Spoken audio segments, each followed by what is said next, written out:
No guys, gagawa tayo ngayon ng lasagna. Huwag kang kumanta dyan, makapirate ako. Tapos, ito. Diba? Ay, bilat mo. Ay. Sorry! Huwag kang maingay dyan, Brad. May kasama. May kasama ulit. Yan. O, diba? Ito yung bagong, recipe ng lasagna. Ito naman yung daliri ko pa naman, o. Tapos, ito. Alam niyo guys, ngayon, yung lasagna namin, hindi siya lulutuin yung Ay, no. Mali. Wrong way. Ito muna. Naman yung lagay ko. Mozzarella cheese muna. Ito guys, para sa amin lang to guys. Hindi na para sa boss namin. Nakagawa na kanina na para doon sa loob. Gumawa na yung kapatid ng bossing ko. Ito naman para sa amin lang. O, tapos dalagay ito.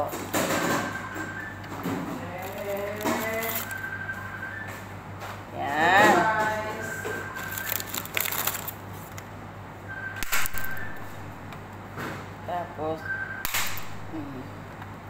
Tapos lalagay ulit ng sauce.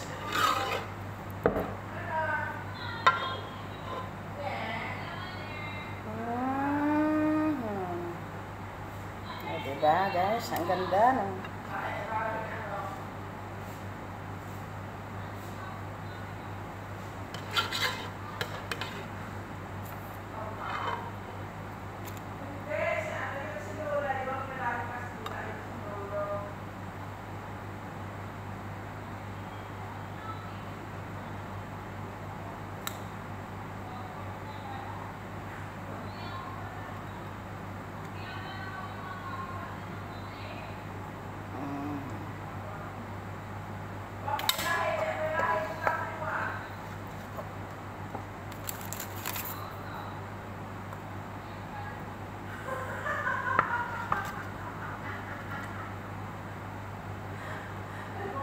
ang ingay ng kasama ko.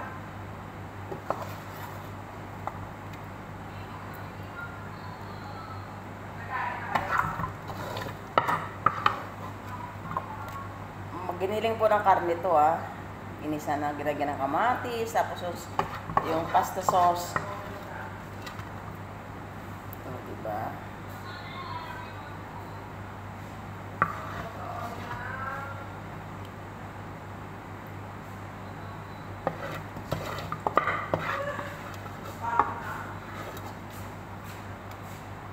Isang layer lang sa brady, okay na? Okay na yan. Tapos pulpulan mo siya ng cheese. Maraming cheese. Para mag-wrap. O, diba? Isang layer lang ginawa ko, Bryce. Dami lang naman. Masarap daw, hindi naman ako kakain. Pag chicken, pasama yan. Yan.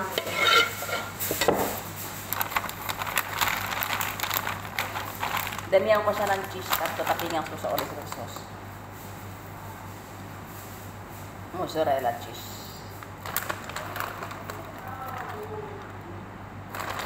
Lamig kaya frozen pa kasi guys kaya diba?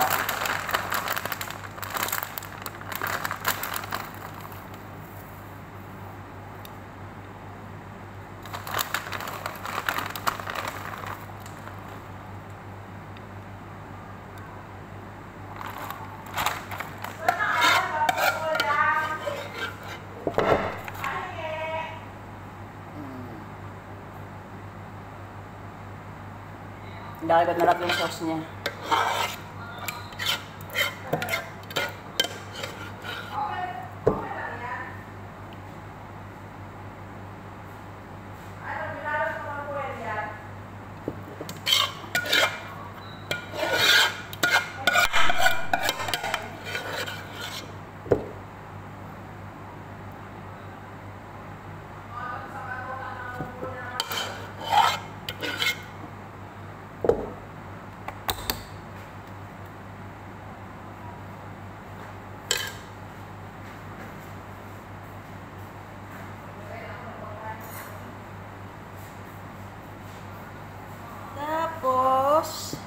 Sayang kasi marami pa sa kanyang kaldero eh.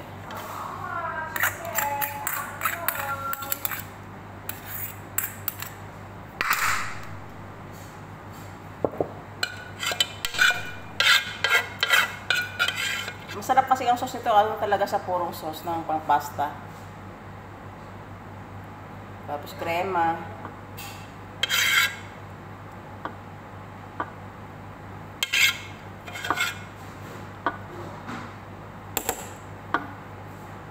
Hello guys.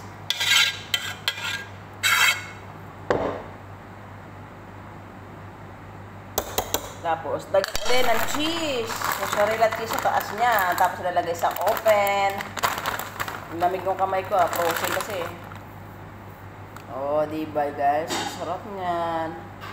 Dito ko na nilagay sa oven na red, Brad. Sa oven na red ko na nilalagay. Oo. Oo nga. Sa ilalim mo na, ulihin ka na yung taas. Kasi masusunod na siya taas eh. Oh, diba guys? Oh, mamaya tingnan nyo kung ano yung finished product niya.